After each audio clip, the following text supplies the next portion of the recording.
This week on ICN, the stories you should have heard but didn't. Redefaults, another new word introduced by the foreclosure crisis.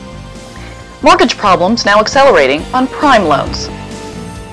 In the middle of flu season, guess who's not lining up for a flu shot? Whole Foods markets, fed up with the government and taking them to court.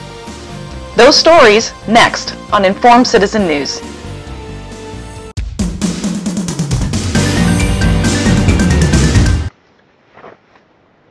Hello, and welcome to ICN, Informed Citizen News, December 14th, 2008. Once again, our lead story is on the economy. Our financial crisis began in 2007 as home foreclosures reached unprecedented numbers. The ripple effect has brought our banks and economy literally to its knees as we look to begin 2009. There was a disturbing report, ignored by the media this week, on the progress of loan modification programs. These programs try to work with borrowers in an attempt to head off foreclosures. Banking regulators reported this week of troubled borrowers who had their loans modified within the first 3 months of 2008. More than 50% were in redefault within 6 months after lenders eased their monthly payments. The hope was that modifying mortgages to ease the borrower's burden would slow the pace of foreclosures and put a bottom on the home prices and the market. But with more than half going into redefault within a matter of months, it's looking bad for 2009 and beyond. The 50% redefault rate is important to keep in mind as we move to our next story. On Wednesday, CNBC noted a big downgrade by Moody's rating service that went virtually unnoticed. ICN believes this should have been national front-page news. Moody's downgraded a Bank of America security that holds a pool of prime jumbo mortgages.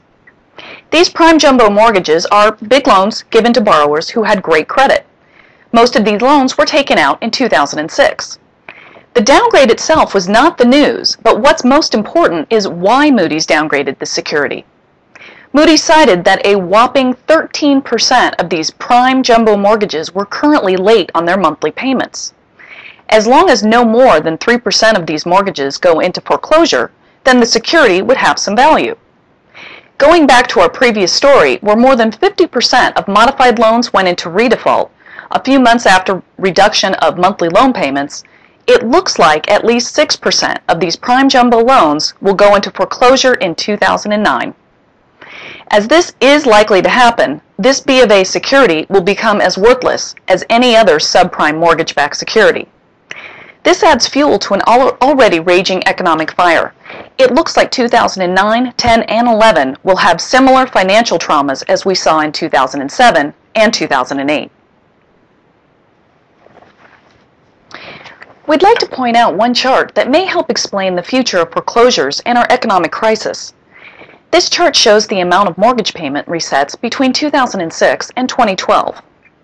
A reset is where the loan triggers to a higher interest rate on the borrower, which can often make a home unaffordable.